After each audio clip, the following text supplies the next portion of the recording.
I'm trying to find it. Good evening, everybody. Welcome to the Frontline Club. Thank you for coming on this beautiful sunny evening. Unfortunately, one of our speakers this evening, Rana Alam, has had some delays of her flight. So if she is able to make it, she will do, but we will proceed without her. So in a moment, I'll hand you over to Rasha Qandeel from BBC Arabic, who will be chairing tonight's discussion. But before I do so, if I can ask you to switch your phones to silent. And when it comes to questions, if you can wait for the microphone because we're broadcasting live. So over to Rasha. Good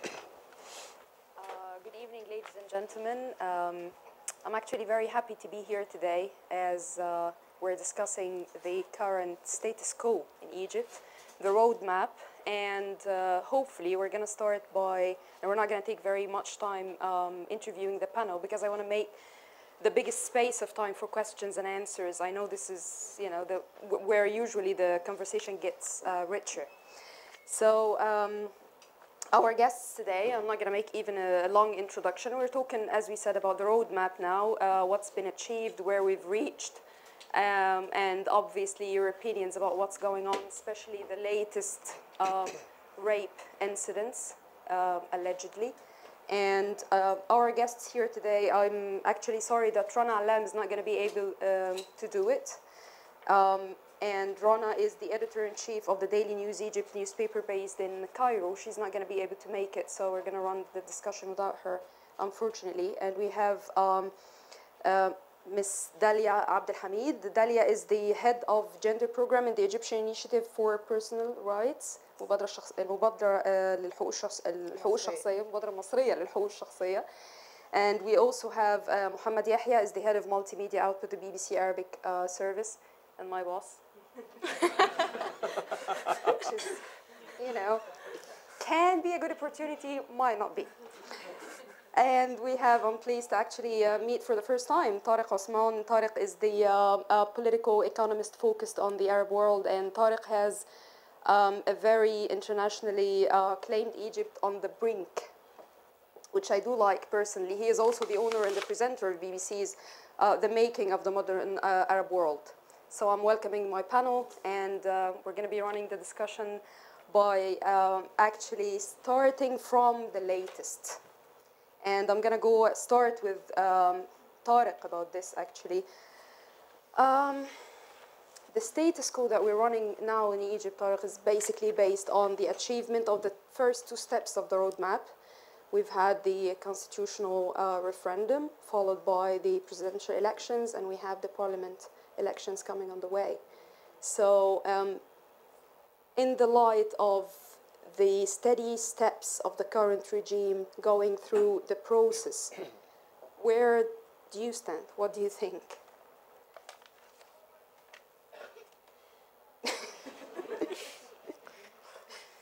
I just, just close my notes. Well, let me start with the positives first. Because they're few, or because they're many, or? Because, well, let me start with them. Anyway. All right. This is the first time, I think, since 2011, that the executive authority in Egypt has command over the institutions of Egypt. I think right after 2011, you had a very fluid period, shall we say, even during the SCAF, the Supreme Council of Armed Forces time. And then, of course, we have President Morsi, and during that time, I argue that he was not really in command of many of the state institutions. And right now, if you want to see that as a positive, and I think it is, from a very pragmatic point of view, the new president is in command of these institutions. So in other words, you can argue that the state, more or less, is there. And this means that things could happen. Another positive, if you'd like, is that unlike any other stage since 2011 and until now, there is very serious financial resources that are dedicated to Egypt at this stage, primarily from Saudi Arabia and Abu Dhabi, but they are ample financial resources. You can argue there is another positive, that certainly wide segments of Egyptians are very ecstatic about what's happening in Egypt and the election of General al-Sisi as president. But I think that there are other very serious, to be polite, say concerns at this stage that I personally believe are dramatic. And I don't know, English is not my first language. If you have a stronger word, use more than dramatic. One is, I think, stating the obvious, the polarization in Egypt, I think, is unprecedented. I had a chat actually with a very, very prominent political economist, actually, worldwide on Egypt. And when I said that with him, he laughed at me. He said, if this is polarization, then you're lucky. Look at what's happening in other societies that are going through civil wars. And so this is not. Perhaps, if you take that relative approach, but I think given Egyptian history, I think the level of polarization in Egypt right now is unprecedented, at least in the last 200 years, which is modern Egypt's history.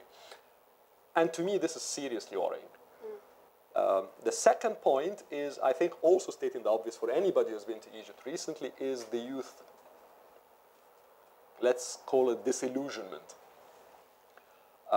We've seen the level of youth participation in the referendum that took place in January this year, which I argue was very low. And we don't have numbers, but my observation is that the youth participation in the presidential election that took place very recently was also very low. But more importantly than just the numeric participation, I think you just talk to various segments of Egyptians, and I'm not talking only about the upper middle class in the nicer neighborhoods of Cairo and Alexandria. I'm talking about, I think, a very wide representation of young Egyptians who are under 30 or 35 years old. And I think there is a very acute disillusionment with the developments.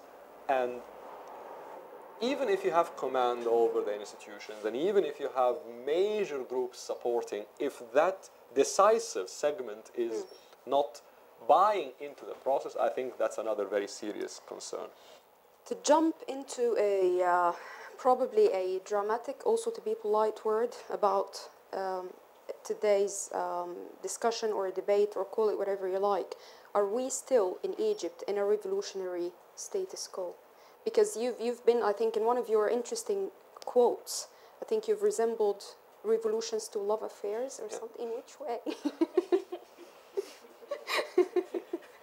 Well, the analogy was, first of all, to get people to read the articles. That's more.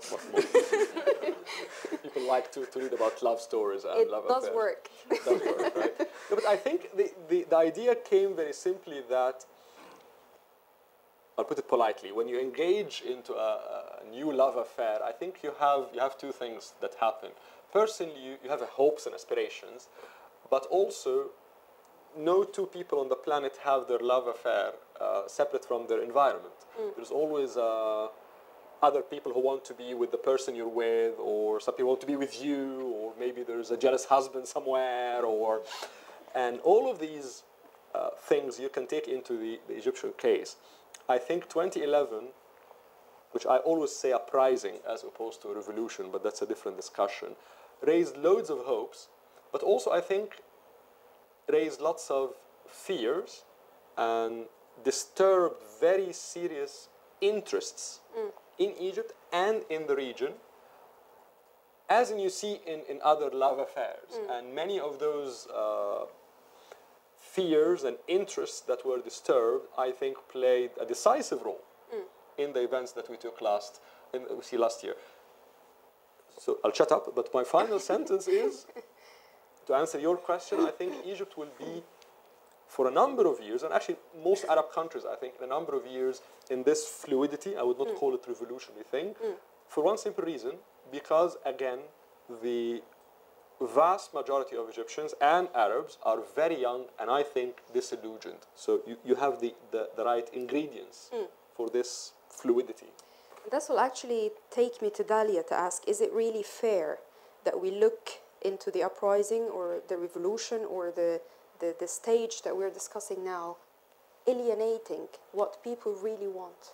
Because some might argue that the elite who started giving theories about this revolution did not really engage much with people, and this is why we're facing now the situation of people want stability rather than change.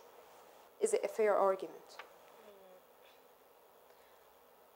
I think I would disagree with this, because we all listened to what people wanted, and we all chanted along with people the revolutionary demands, and it was clear that people wanted social justice, and they wanted freedom, and they wanted human dignity. And none of these actually are being accomplished by any level. And I would think that the developments are not just dramatic, there are grave violations of human rights currently taking place in Egypt. And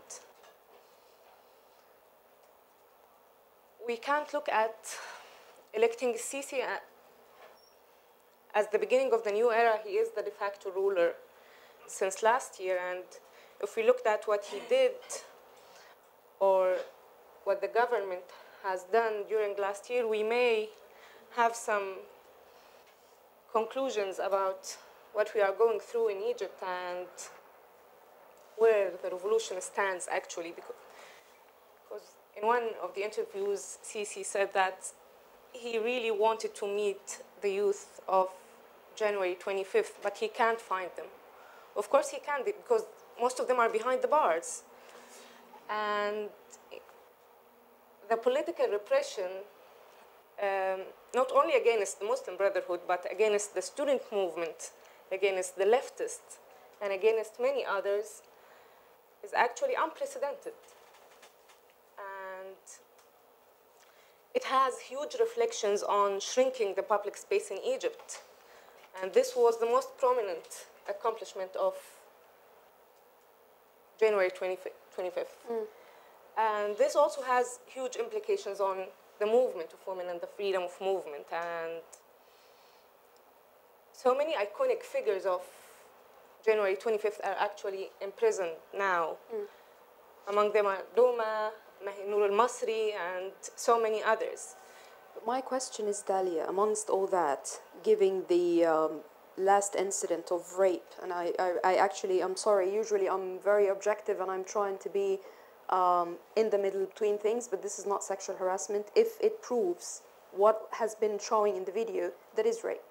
So giving that as an example of what the mainstream actually think, have you read some of the comments on this and on the people who are actually trying to argue that this is the outcome of suppression and all the rest of it? Some people are actually giving excuses for that, and you cannot alienate the mainstream, and the mainstream obviously want a lot of measures that activists might not agree with. Why is that?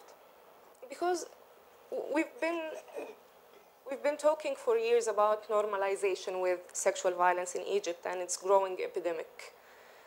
And when you have an epidemic phenomena and a social decriminalization of something, so people would keep justifying it. And not just justifying it, there is always a tendency for politicizing, actually, sexual violence against women. So people now are saying this is a conspiracy by the Muslim Brotherhood to defame the reputation of Tahrir Square and to punish the supporters of Sisi. And the Muslim Brotherhood also used to say that women being assaulted and raped in Tahrir Square are responsible for their own safety, and they ask for it, and why did they go there from the first place? And all the regimes and all the political parties actually have this tendency either to politicize the issue or to make political gains literally on the price of female bodies. And you can't look at the behavior of the masses regarding sexual violence without looking at what the state is actually doing regarding sexual violence. The state is a perpetrator of sexual violence themselves. The police officers actually commit rape against prisoners in police stations, and they subject women to virginity testing and pregnancy testing in prisons. So these are signs actually to the community and to the society that sexual violence could be committed and pass unpunished when the state is committing it. So this will move me to Muhammad Yahya, to ask about the third element that people actually think regarding the status quo now, which is the media machine, both on traditional level and on social media. How much is that verge of media affecting what's going on, especially that you are heading one of the networks that are sometimes accused of being biased, unobjective, and I'm going to throw all the things that I read on Twitter about me to you now to answer. So sometimes in like, which is a bit sadly funny, sometimes in like 2 following tweets I'm accused of being, me and my colleagues, actually not only me, but people are appearing on screen, that being Muslim Brotherhood supporters and of being SCAF supporters, and both are calling names which are very similar. So the media machine. Yeah, I mean, the media is a reflection of what is actually going on the ground. And straight after the January 25 revolution, you found, the emergence of the Muslim Islamic affiliated media channels versus the pro military business funded channels. After the 30th of June, these channels were closed down, and you have now the one voice media machine that is so it's a reflection of and then on parallel to that you have the new media, that's social media and Facebook and Twitter, which is actually becoming very influential to the point that is starting to marginalize and make these media machines irrelevant to many sections of the people. I just want to touch on a very interesting point raised by Tariq and Dalia, which is the disillusionment of young people with the media and with politics in general. And this is, I think, it didn't take a lot of time after the Mubarak was ousted for this young generation who actually did, or revolted and brought Mubarak down, to be marginalized and sidelined. And the two dominant forces that emerged were the Islamists and the military. The Islamists were in a very strong position when the first roadmap was set, and they won 70% or 75% of the parliament. Morsi got the presidency, but then they were outmaneuvered and they failed tactically, and they are where they are now. And we have the military now is in control. They have their candidate in the presidency, but there are reasons to be optimistic. Apart from what Tariq touched on, where you have a president supported by the judiciary, the media, all the political players. The challenges are great, and they are, the divisions that we spoke about, the dire economic situation, and the low-level insurgency, like we're seeing in the Sinai, and which was started to spread a little bit in other cities. But if the current government learns from the mistakes of the Muslim Brotherhood in being more inclusive and allowing the space for the young people who are disillusioned to be a player in the scene, then there could be a bright opening. But if the current government adopts the authoritarian line, then we could be seeing another wave of revolt. The question is it needed? Because I was just about to move to the challenges that we're going to see in the near and the far future. And it seems to be, and correct me if I'm wrong because you're the specialists, but it seems to be that economy and security are the two main big things. And then comes freedom of expression, all the other issues in the eyes of the mainstream that I was talking about. So if I ask you to put it, guys, in order, Tariq, I will start from you. What do you think are the table of priorities in front of this man's? I'll slightly disagree with you on the priorities. I think I wasn't putting them in order. I was just mentioning the three main ones, and I was asking you to put them in order. sorry, so it's not a disagreement, but basically, in my mind, the economics of Egypt are the elephant in the room. But the good thing about them are, one, as I mentioned before, there is, for strategic reasons, lots of money that will go into Egypt, has been going, and I think will continue to go for the next at least 1 year. And therefore, the potential of fires erupting from economic situations are hedged. And the second good reason, I think, that economics, yes, are the elephant in the room, but more or less not the real priority, in my opinion, is that the solutions are clear.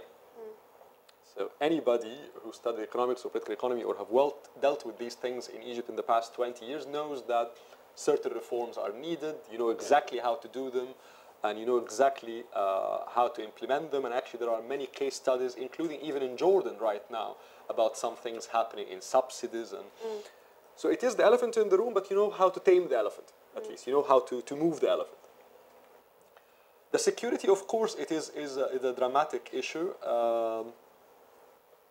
But I think the Egyptian state is very experienced in dealing with similar threats and has actually proven relatively successful in dealing with, by far, in my opinion, more dramatic threats like that. But in my opinion, if there are challenges in front of the new administration, I think number one is consent, in my opinion. And because it's one thing to say, I had I don't know, 47% turnout. I have, I don't know, 90-something% people who voted. But it's very clear that at the end of the day, Egypt is polarized. There is the idea, Egypt has always, I'm not going to lecture, but Egypt's history, I think, taught us that there has never been the idea of bottom-up representation in Egypt, never throughout its history. But there was always the idea of consent, that the Egyptian peasant is consent that whoever is up there, the pharaoh, if you'd like, rules in that way. I think the level of consent right now is huge in certain segments, but really small in others. And in my opinion, in the most decisive segment, which is the future, the young Egyptians, that level of consent is not high. And I think you can put under this the whole point of inclusiveness and you name it in different ways. But in my mind, you need to get the consent. And if you don't get the consent, I think you really have a major issue. To Muhammad, can you get the consent that Tariq is talking about through reconciliation? Are there actually a horizon for a reconciliation after all what has been happening in the last few months? There is, I mean, you have a section of the society which is sympathetic to the Muslim Brotherhood, and you know, there is no estimate of how much they are, you know, 10%, 20%, or whatever, we don't know, but they are a considerable section of the society. Now, they are not going to go away, and there is a lot of anger amongst them. So it is a challenge to tackle this problem and I don't know, gradually, you know, try to integrate them in the process. A lot will depend, I think, on the economy, because there is no magic wand or easy prescription to fix the economy. I mean, Abdel Fattah al-Sisi has indicated that he is willing to take some painful steps to fix the economy, which many of his predecessors shied away from, Mubarak and Morsi.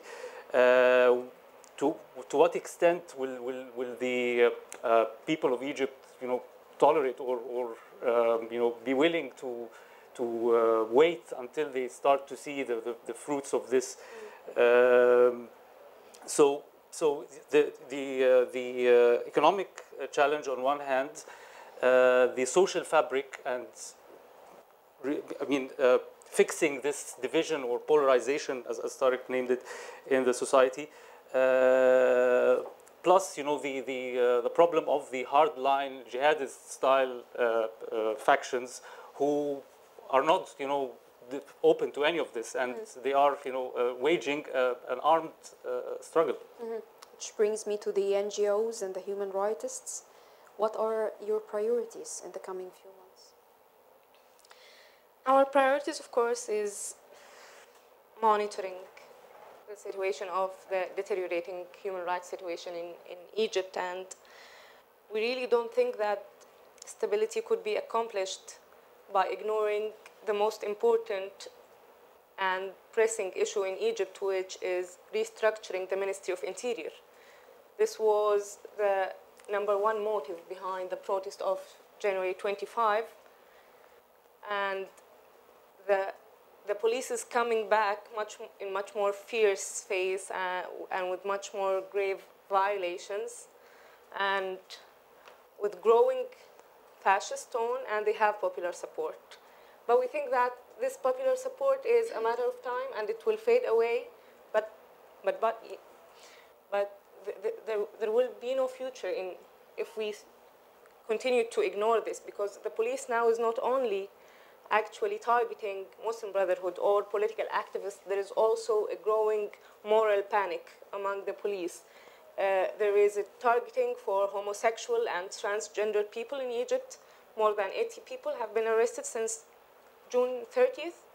And also there is an increasing number of incidents of religion defamation and freedom of expressions and so on. So this is very worrying for us, and we don't think that we could really deal with security issues without dealing with the root causes of the corruption and the police abuse and violations.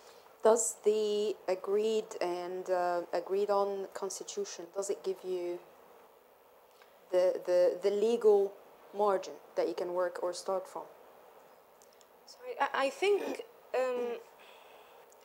in this regard, the current government is behaving in the same way as Mubarak used to do. So he would give us some good laws and some rights-based laws and a good constitution like what we have, but with no implementation and with complete impunity, actually, to the police and the military.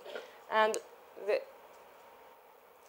issue of polarization is huge in Egypt, not because there is no scope for reconciliation, because actually the Muslim Brotherhood might be very pragmatic and reach some agreement. But the thing is, we have to look at the ways in which how this polarization actually affects the people's lives on the ground, how, especially women. For example, women are being targeted because they are the bearer of identity. So fully veiled women are being attacked because they are being conceived as supporters of Morsi. Also Christian and unveiled women are being attacked as supporters of Sisi. Syrians and Palestinian women are being heavily targeted and being accused they are spies and they supported the Muslim Brotherhood and so on. So.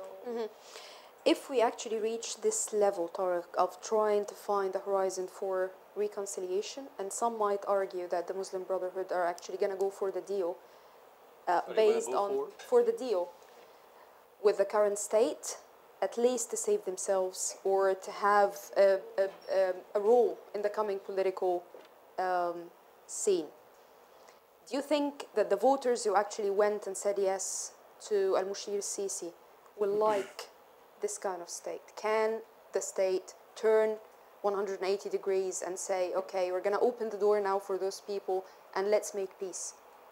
I don't think this will happen to start with. I think it's a scenario, but I would not put any high weight on that scenario for two reasons. One is I think the state has invested a lot over the past, more than a year actually, in making that a clear, not just enemy of a rising group, but of the state. So to turn around very quickly and achieve some sort of reconciliation, A, it's uncharacteristic of the Egyptian state, and number two, also, I don't think it would sell well to its core constituencies, which are huge. But also a second point, which some people might disagree with me, actually many people I do know disagree with me, but it's my strong opinion that within the Islamist trend, and it's wider than the Muslim Brotherhood, I think we are starting to see very serious divisions.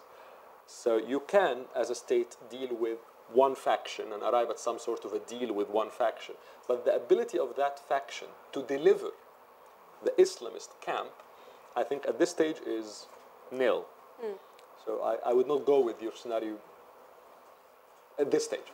So before the reconciliation, what do you think will bring stability? Because this is like the theme, this is the main word for the current phase. What do you think will bring the stability, or at least the state will try to do? I'll borrow the point that Mohammed said, which is, I think there will be attempts to portray, and actually affect, not just portray, the coming administration as it is delivering on the things that really matter to a huge segment of Egyptians, which is, we say the economy, but when you translate that into simple things, it means tourism, foreign direct investment, rising stock market, better trade organizations, better cash flow in the economy, faster construction cycles because that employs lots of people. And you can actually do that relatively easily if you have the financial support. And I think that for strategic reasons will happen. The point I highlighted earlier is that I think the new administration will take very serious reform measures to portray to economic power centers in Egypt that it is serious on having a serious development, not just fix the problems in the short term. And the other thing, to answer your question, I think the state will try to do very soon is to resuscitate, that's the right word, right? Resuscitate Egypt's role in the Middle East. I think on that one it would be very difficult because I think at this stage Egypt lacks many resources that allows it to be really an influential player in the region.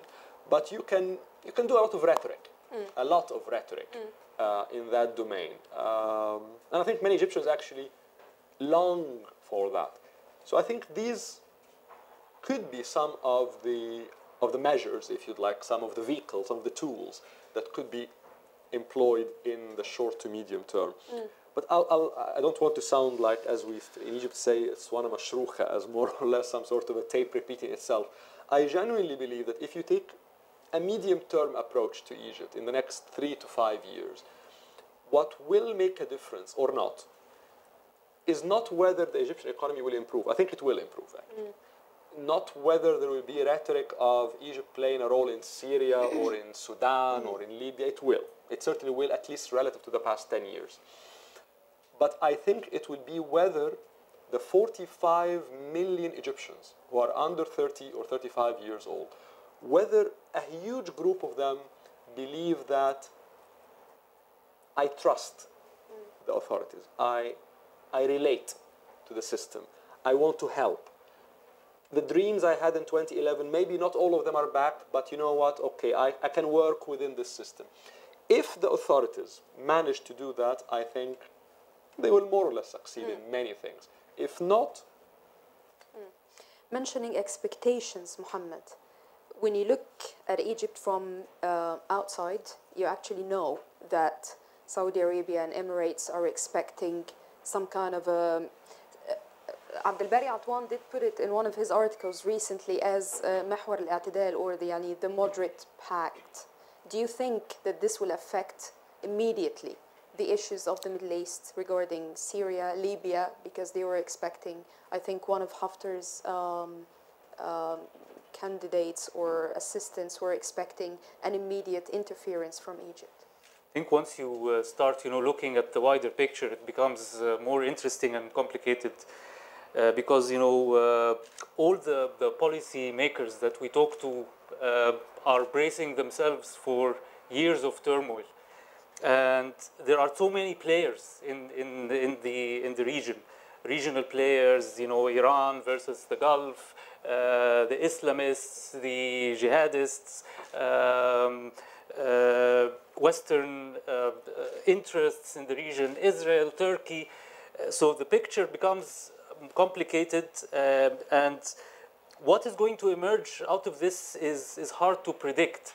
But what we can learn from the experience of the past 3 years is that ever since 2011, something very important changed in the mentality of the people of the region. People now have a voice, and they feel, you know, they have conduits for expression, and they became a factor, an important factor to be considered in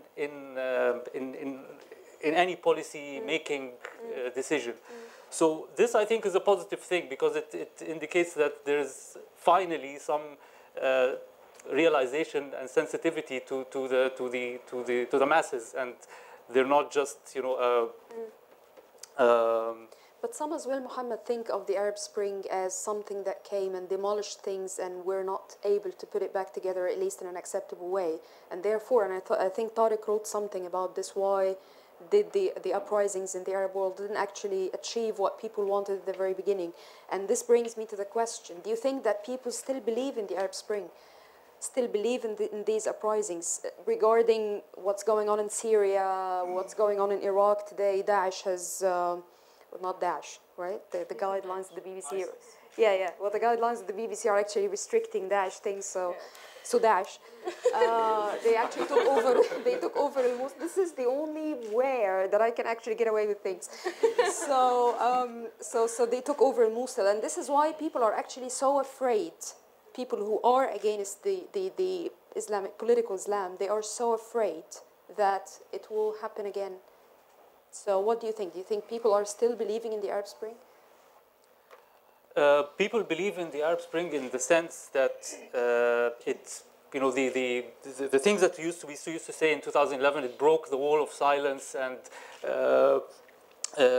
people got a voice, and they changed the status quo that was stagnant for decades.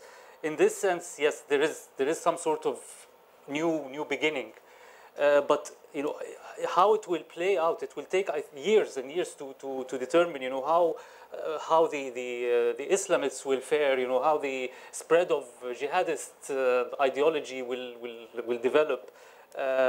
What sort of future is there for the confrontation between Iran and the Gulf? So yeah, there's lots of unknowns, and we're still in I think in early stages of this revolutionary process.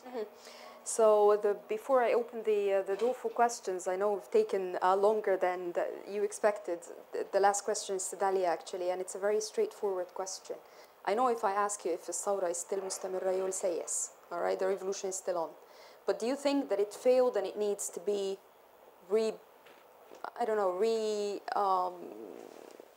evolutionized, or do you think that it's actually still on?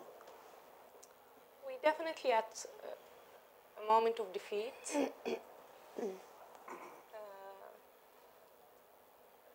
The huge militarization wave is growing in Egypt. But we thought so when the Muslim Brotherhood really took over the country.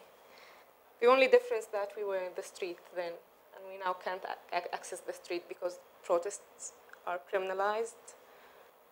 But it might take longer to get back to Is this relative to the transitional period? Because people might argue, some people might argue that give the guy a chance. the military? Abdel Fattah, ex-defense minister, chief, army. I think we have to admit that some forces are way huger than us. There's not only the militarization, there's the Gulfanization, and there are so many forces here, and I think we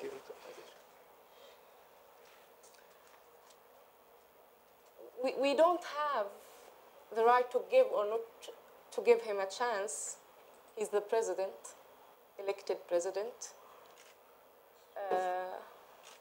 with Sharia. And we think it's a matter of time when people realize that this is what they called for in January 2025. So the door is now open for questions, ladies and gentlemen. The gentleman at the very back.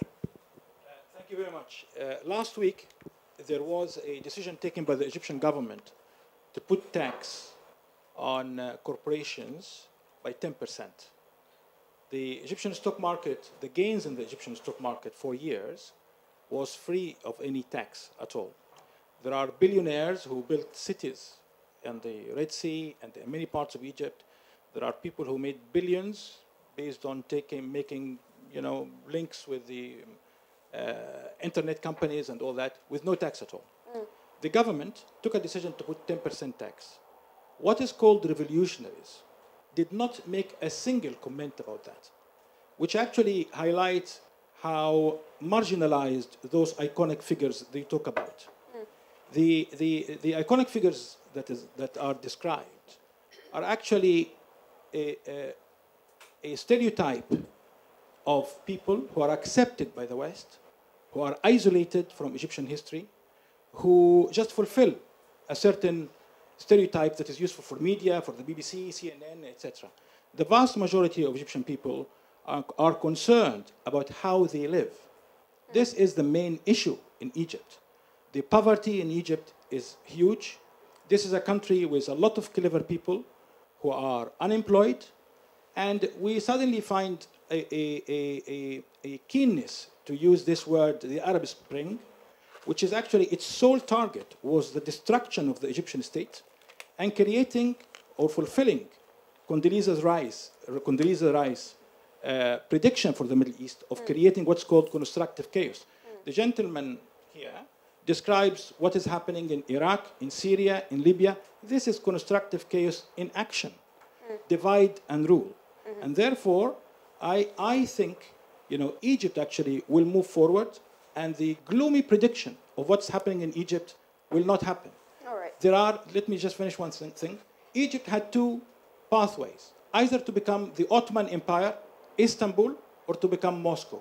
And Putin has arrived in Egypt, has arisen in Egypt. The Egyptian state is going to be rebuilt, and the preconceived Western democracy is not what the Egyptian people want. Thank you. Double answer. Tariq, please comment. There was no question. Yeah, there was no question. A comment. A comment on. Yeah. To comment on that, there are lots of people in Egypt who totally agree with the gentleman's point. There's two footnotes on what you said.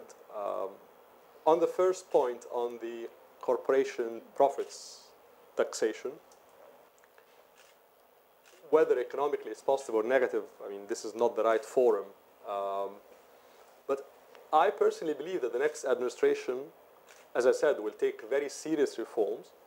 I think it will repeat examples such as Slovakia and increasingly Jordan, whereby the reforms are, I don't want to say squeezed, but more or less will try to put the pressure on the upper middle class than the lower middle class for obvious socio-political reasons.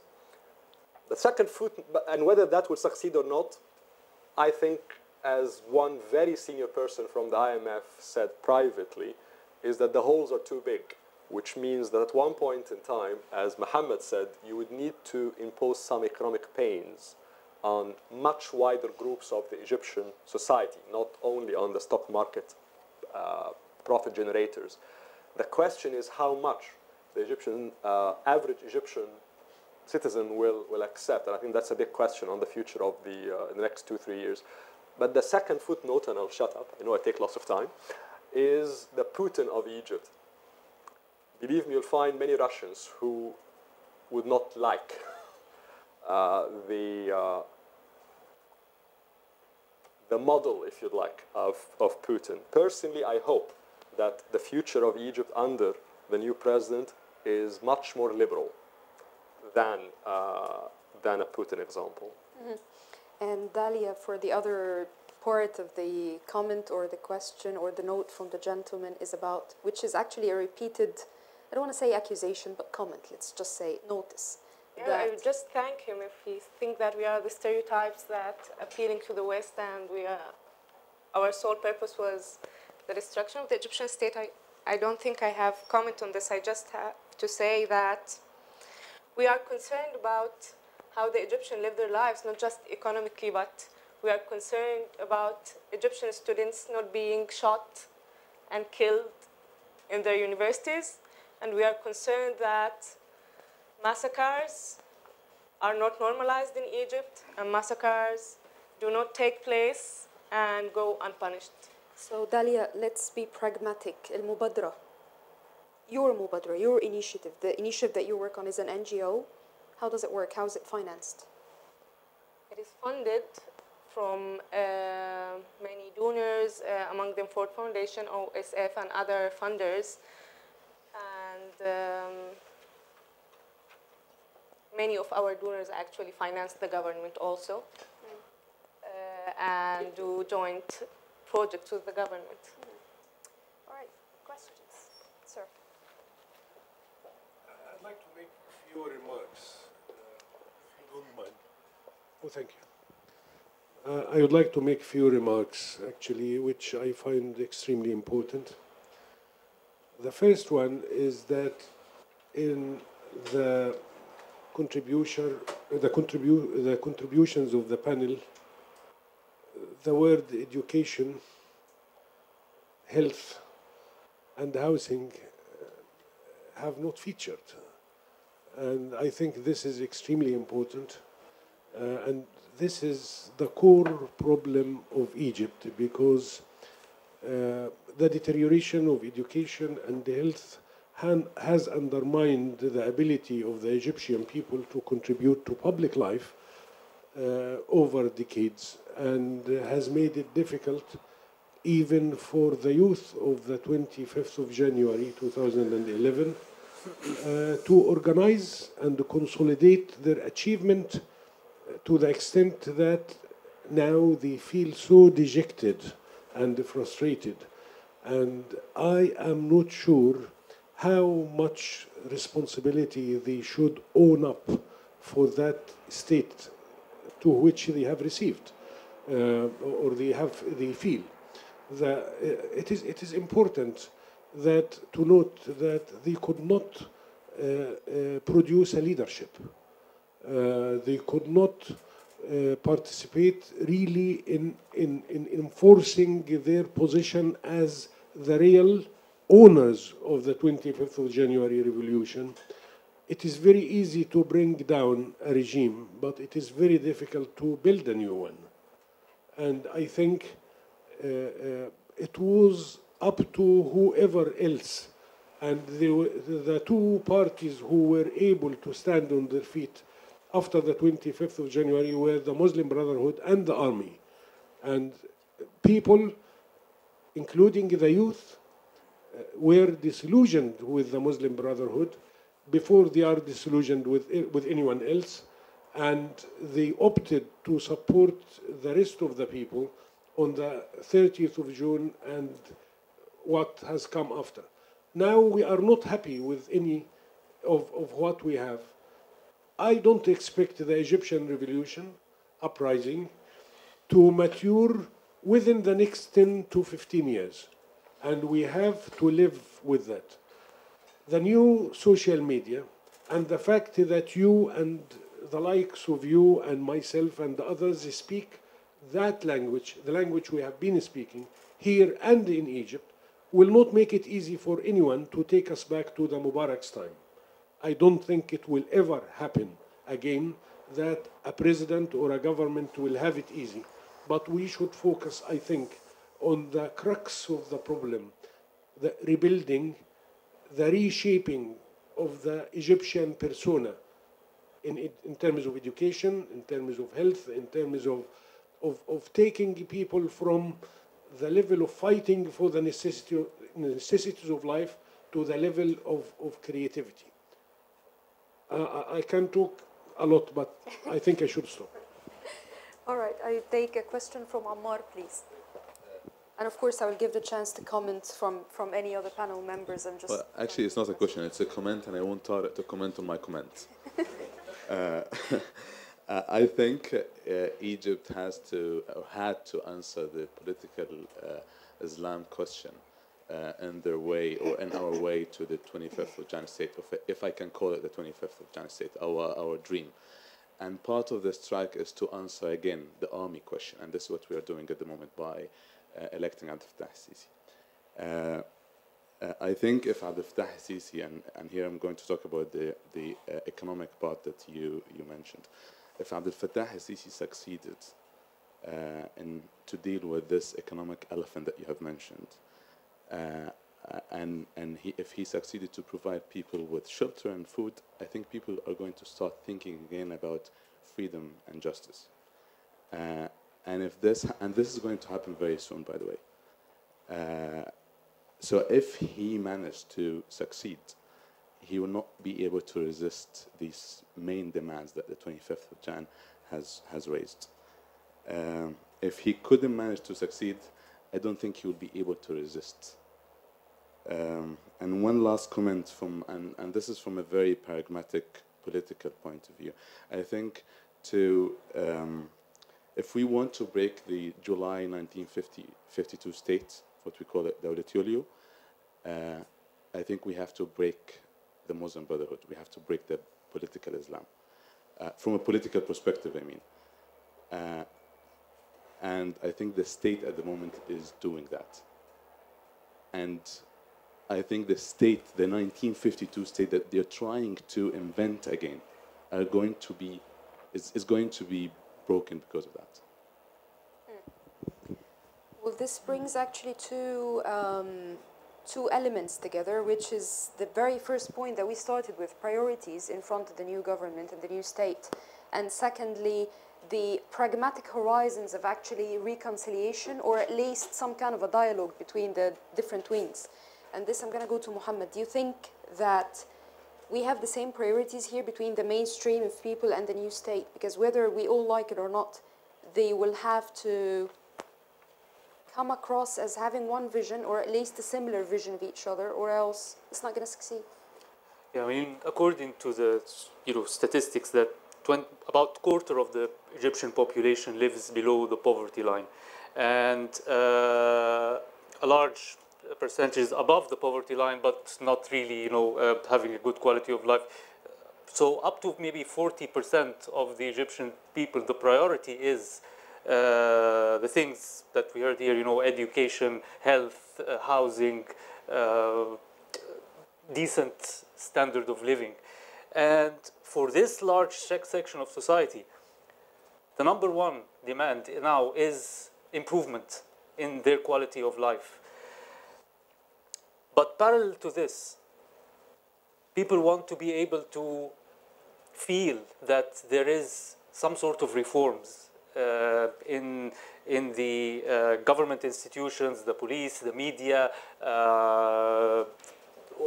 across the board.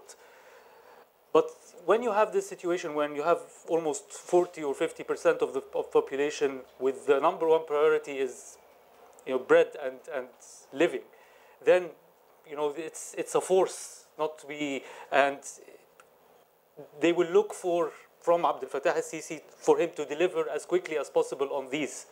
And it's a big challenge, because if the reforms needed are going to mean that a larger percentage of Egyptians are going to be poor, then in this time lapse between being fruition, anything could happen. And this will make me ask Tariq, from your experience and knowledge, do you think that the options now the Egyptian state is making, taking along the Gulf rules instead of the IMF and all the rest of the European and the American and the international financial bodies, do you think this is the best option to actually deliver that? And what do you expect if this is not delivered in the near future? I'll try to answer. Do you want to answer Ammar's question after your question as well? Absolutely. I'll try to combine. Actually, Ammar's first, because it's the audience segment. So. Okay. Ammar's a friend as well, very well. Let me combine it very briefly. Again, just bullet points, and hopefully they will make sense together. I'll start with your point. I think the IMF conditionality, as they call it, is purely economic. The Gulf's conditionality is political. But on the other side, it is, and that's not speculation, the Gulf will not finance Egypt's budget deficits for even for the long term, or I think the medium term.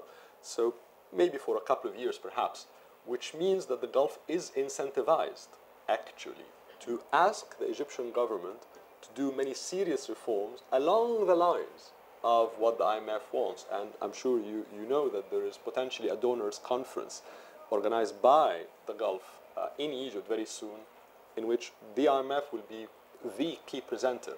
So I think what I'm trying to say is that there will be a merge between the two. But let me highlight three points in response to Ammar. And I'm thinking aloud, really. Ammar and I had many discussions before. What you're saying, and I don't want to sound very boring political economist, but I probably will. What you're saying is usually referred to as the modernization theory. And long story short, it means that once you have enough middle class in any society, then that middle class starts to demand representation, which in time means you have a trajectory towards democracy that's unstoppable. And I personally, I believe in that theory, and I think Western Europe has proven that, in my opinion, beyond doubt. In my opinion, though in academia there's lots of debate on it. But there is the gentleman who raised the Putin analogy here is interesting, because there are examples right now of very strong men who delivered, if you'd like, a huge expansion in the middle class. And the middle class did not seek enough representation, enough democracy, on the assumption that the strong man is paramount for the continuation of the prosperity. Am I making sense? Okay. What I'm trying to say is that I agree with you, but what's your time frame? If your time frame is the next 30 years, then I agree with you. If your time frame is the next 3, then we might have discussion on that. The second point is, you mentioned breaking what I refer to usually in my writing as the first Egyptian republic, the 1952 until 2011. I personally believe, I might be wrong, but I personally believe that the vast majority of Egyptians did not want to break that country, that state or that republic, but wanted to reform it. And I think the fact that we are seeing right now huge support for the new authorities, in my opinion, is a proof that many people did not really have a problem with the institutions of the First Republic. They had a problem with Hosni Mubarak inheriting the presidency to Gamal Mubarak. They had a problem with the corruption. They had a problem with the merger between wealth and power. They had a problem with Egypt is nowhere in the Middle East. They had a problem with who are these young 30-something, 40-something in 2004, 2005, controlling everything. And when the old state came back, took all of that out and saying, all right, we are reforming the old state, I think many Egyptians are saying, you know what, we're okay with that. The big question mark in my mind is whether your generation is okay with that or not. I think not, but we'll see. And the final point, and again I'll shut up, is the political Islam thing. I mean, you said breaking political Islam. I have argued before, and we had discussion on that political Islam has evolved. The political Islamists of the 60s are vastly different from the political Islamists of the 90s, are vastly different from the ones we see today. And we have seen examples of groups that have already evolved in other countries, be it Indonesia or Turkey or others. So the animal has evolved over the past 30 or 40 years, and I think it will continue to evolve. And the final point, or one point before the final, is that in hugely developed democracies such as the United States, right now, the Christian right, the Bible Belt as they call it, is massively influential on the Republican Party. So what I'm trying to say is that there is a trajectory of evolution for political Islam that has happened in Islamic countries and has happened in the developed West. So you need not really to break anything as long as you're sure that they will evolve with the society. The final point is, I personally believe, given the Arabic world and the Islamic world, in my lifetime at least, I doubt that political Islam will be out of the picture entirely. It's my view. I hope it evolves. As a staunch liberal, I wrote an article called Evolve or Expire in Foreign Affairs. And my view is that you really, to political Islam, you have to evolve or expire. But that's a personal view. And I didn't mean by breaking them to get rid of them. I meant by breaking them is to get them evolved. But sorry, can I just to add one point to this, because the evolution of the Islamists from the 60s and 70s till now has not been a pleasant story, because they have evolved into something that is far more fanatic and extreme than what they used to be 3 or 4 decades ago.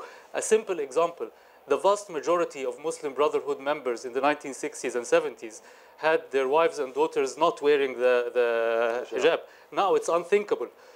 And the emergence of the armed jihadist groups and the spread of them in Africa and the Middle East and Asia is something, if the evolution continues in this direction, it will be very scary.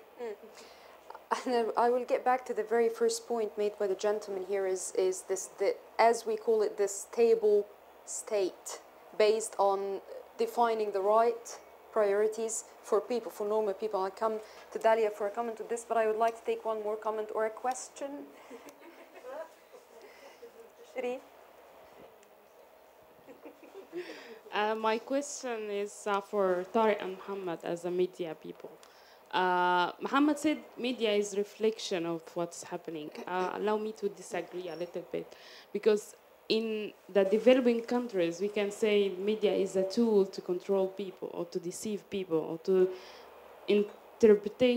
interrupt or to give the event the way you think it's right. It's not a real reflection of what's happening.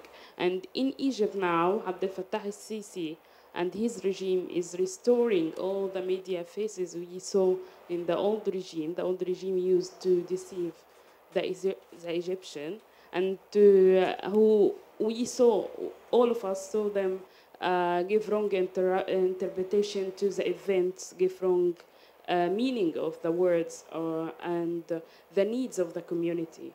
And most, as our academic research in media now, I'm trying to find any local channel in Egypt to study as an impartial channel. I couldn't find.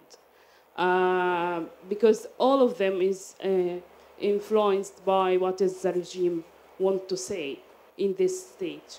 Do you think the international media now has a big role in this to confront what is happening, not just reflect what is on the ground and deal with it as just a news?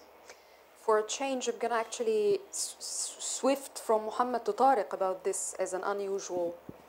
It's not up my alley, really. It's more you should answer that question. The thing, I'm not answering questions. I'm just here to moderate this thing. No, the thing is, because you are dealing with media from a different perspective than what we do, which puts you in the responsibility of making... I'm going to come back to the stability, I didn't forget. But it puts you in our shoes, basically, without being paid for to do the job, the daily job. What kind of restrictions do you think or difficulties that meet people who work on this outside Egypt, are they believed? Because this is one of the main challenges. I've been on media in and outside Egypt. Are they believed? I think, again, back to the polarization point, as we've seen actually in this session, there are some very strong views in Egypt about what's happening, which is understandable. This is a transformative stage in Egypt. So if I say something to you that, even if I sound rational and I have some substantiation, but you deep down believe, no, I'm wrong, because you believe another narrative, then one of two things. Either you'll deflect fears on me, so you say, oh no, he's certainly, the BBC has an issue and therefore that's why he brings that guy, or you'll say, he's wrong. he's a nice guy. He has absolutely nothing wrong with him, but he's wrong. And that's a problem, unfortunately, I think, not just in Egypt, it's across different societies right now. Personally, I'm a big believer in plurality. So I agree with the young lady here who mentioned that, if I were to summarize you, and correct me if I'm wrong, what you're saying is that there is lack of plurality right now in Egypt. And I agree, effectively. I'm a big believer that one of the good things in any society is that you can have as any extreme view you want, provided that there's another extreme view and somebody in the middle and somebody in that right. We are now witnessing a severe dilution of that diversity. I totally agree. Is it a huge problem? I genuinely believe yes.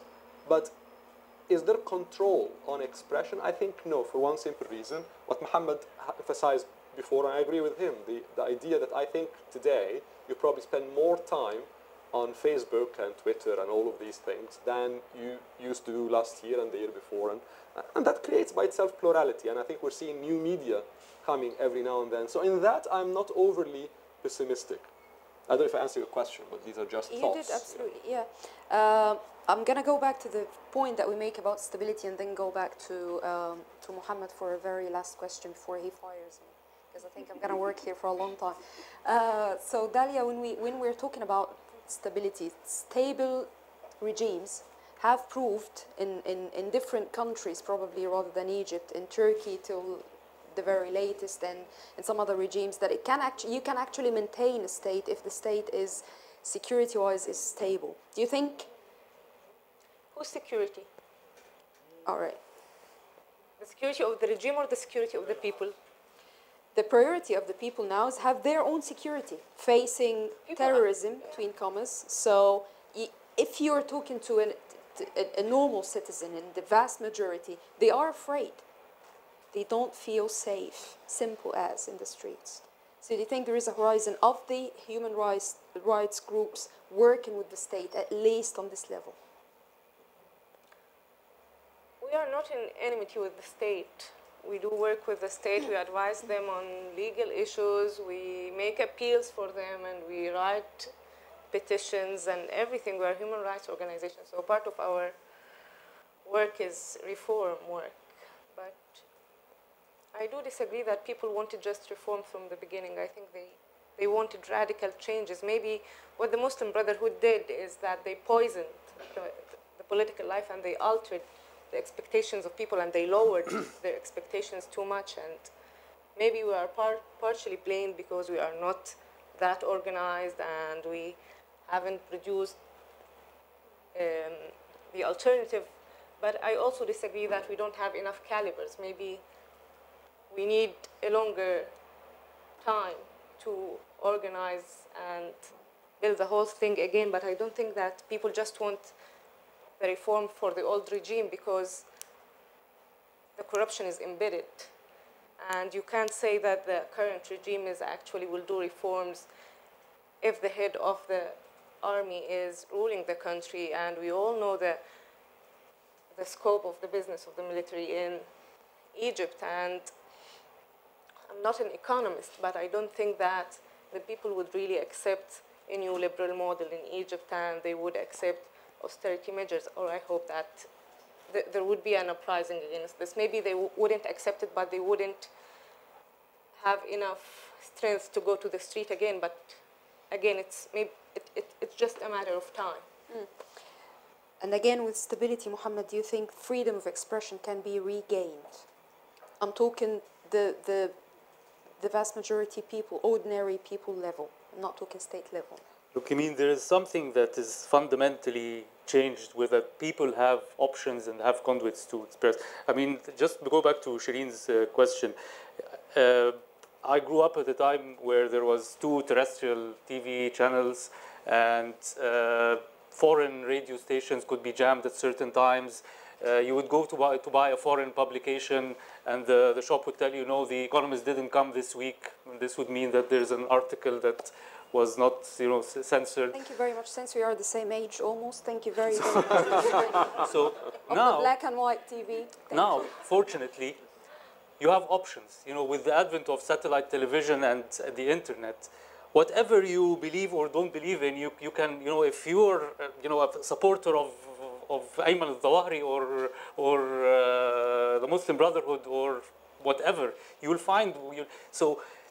I'm not really worried about the media. I mean, I mean, media manipulation cannot be practiced now as it used to be practiced before, and freedom of expression cannot be stifled as it used to be. Not even with the latest measures of what was called monitoring, إحنا متراقبين hashtag kind of thing. Of course, this has consequences of privacy. Privacy has been compromised, but that's a different issue. Still, people still have access. Yeah. It's not like China or Turkey where you know the internet can be blocked. All right. Any more comments? Gentleman at the back, please. My name is Kavi, and I'm an observer. I remember that the Friday before Mubarak fell, I think it was 4th February 2011, there was the khutbah given by the Grand Mufti of Saudi Arabia in Riyadh, Jummah prayers, wherein he called the crowds in Tahrir Square as anti-Islam. Now, we all know what Saudi doctrine of Islam is about and what it has perpetrated in Iraq, in Pakistan. There was not, night before there was an attack on the airport in Karachi, largest. And today, this morning, I read the newspaper report that ISIS has taken control of Nineveh province. Now, Egypt being dependent for its survival at the moment, because it is cut off from the international capital markets, on the Saudi petrodollars. How do you feel that the vast mass of people in Egypt, not you, Brother Tariq, not you, Sister Dahlia, but the people in the villages, on the streets, for whom the mosque is very important. How do you think that this Saudi influence, and you are dependent on it for years to come? Because the deep state in Egypt is going to consume vast majority of these petrodollars, leaving very little for these masses. So how do you see their attitude to life will be? That will leave Brother Muhammad to answer this question, actually. I left out brother. I was just like, okay. Yeah, no, I think Tariq touched on this. Why is Saudi Arabia and the UAE and Kuwait funding or propping the Egyptian economy? It's more, and I agree that it's more political. Political and religious. No, look. The gentleman is talking from a very religious point of view, and the impact of the new powers taking part in Egypt now. Will they influence people's real everyday life ideology? It's not in the interest of Saudi Arabia and other Gulf nations to spread political Islam, and it's not in their interest to spread democracy. So, where does this leave you? Rather look at Pakistan. Can I say one thing? Yes, of course. It's a long discussion, but just one note here, and I might come across as a strong Egyptian nationalist saying that, but in the period from 1975 to roughly 1980 something, over 4 million Egyptians from the lower middle class went to Saudi Arabia. And I would argue they affected a huge change with their extended families and what have you, a huge change in the nature of the Egyptian middle class. But, and here I might sound a nationalist Egyptian, but that's my view, and actually I wrote about it a lot. The Egyptian form of Islamism is very interestingly unique for many historical reasons, that despite the change in the middle class affected by this huge migration of Egyptians to Saudi in that period, despite that, the nature of Egyptian religiosity, actually both Islamic and Christian, remained very uniquely different and was not in any way influenced by the Wahhabi thinking.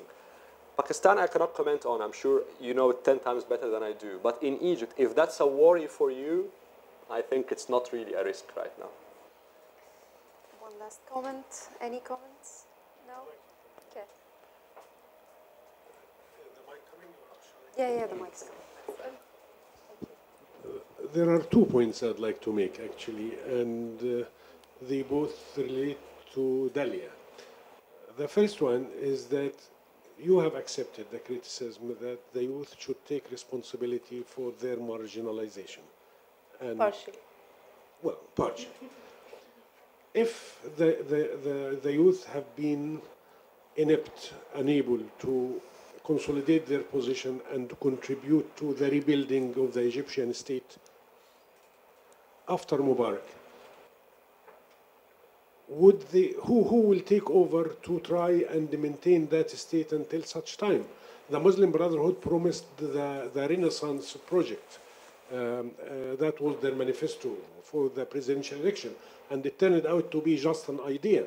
Now, we need someone to hold the state for the time being. You take over later, but the point is, can you campaign in Egypt for Egyptian rich private sector companies to fund NGOs so that you don't need foreign funding? This is a very leading question, and you're disguising as audience, but this is a journalistic question. So I think we can't deal with NGOs and the revolutionary movement as interchangeable camps. There's huge difference here. There are some NGOs that are actually supporting the current regime, and some NGOs are taking steps back and so on. About the funding, I'm not a decision maker here, but we do campaign on at least small scale level, you know, to seek support from national companies and from private sector to like fund an advertisement against sexual violence here or sponsor a campaign there. But I don't think there is the notion of the corporate social responsibility is not really rooted in Egypt, and it's not mainstream. But we are trying to work on this. But the scope of funding is totally different. Can I just add to the question that after what has been yeah, exactly. Well, the thing is, I mean, like after what was described as the scandal of the NGOs and all the rest of it in the beginning of the revolution, uprising, whatever you want to call it, do you think the ordinary citizen, without generalization, in the vast majority, is actually happy to help you out? Because without them and without the government, you're not going to have A, funding, B, help, and C, effect. I think maybe the views of the corporate are different than the vast majority of the Egyptian who are subjected to this brainwash by the media and this systematic demonization of human rights practitioners and NGOs. And the thing is that the targeting of NGOs is not restricted to human rights. And this is a very important point, that actually many development organizations have been attacked for the kind of work they are doing, and we don't have a clue why this is happening. But there is a tendency from the state to monopolize the voices and also the developmental initiatives. Frankly, do you think the Western finance and funding of some of the NGOs in Egypt did help along? I think so. I mean, help along drawing or correcting your image. Because some people actually look at what they call as a double standard, values of the finance that's coming from outside Egypt to the NGOs in Egypt, that they're actually participating in drawing this bad image, if you like. So the foreign funding is not coming only for NGOs, it's coming for education system, for health system. We say in Egypt, everybody's funded. Artists are funded, journalists are funded. Everybody in Egypt is really funded. and I think it's important here to negotiate not the fact that you are funded or not, because this is not a crime in itself, but how far you can impose your agenda on the donors, and how far you can work on your issues, and how far you are not hypocrite either with the regime or with the donors. And this is a very important point. We are not defending ourselves here as being foreign funded, but we are saying that we do monitor human rights violations, whether it against the Muslim Brotherhood or others. And we are trying to be as impartial and as professional as we can. All right. On a separate note, if you might allow me, before we actually got kicked out of here, Tariq, do you think that the political Islam current, the Muslim Brotherhood as an entity, will accept any efforts or initiatives of reconciliation? Because we keep talking about them being offered the reconciliation, but do they accept it? Do you think they will accept it? I think you have to differentiate between the different generations inside the Brotherhood. My guess, as I mentioned before, is that you will see a very serious division. Actually, it's interestingly, I don't want to go away of the discussion, but interestingly, it's happening outside Egypt in other Muslim Brotherhoods as well.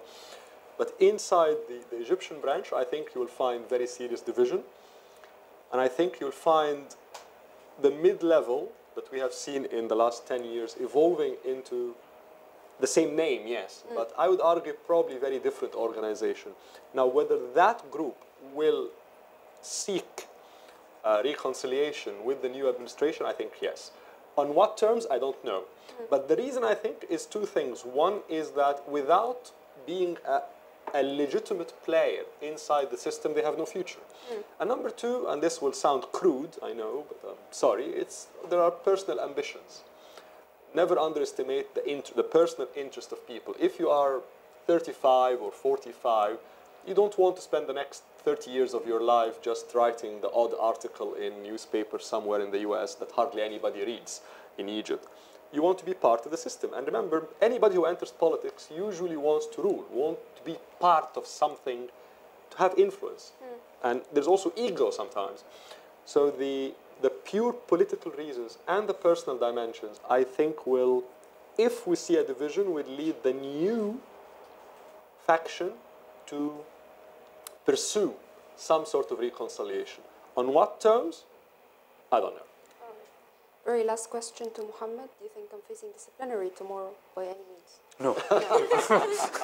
Any more comments from the audience? I think we did overstay our welcome. Anyway, thank you very, very much for being here and for the rich discussion. Thank you very much. Have a good evening. Thank you.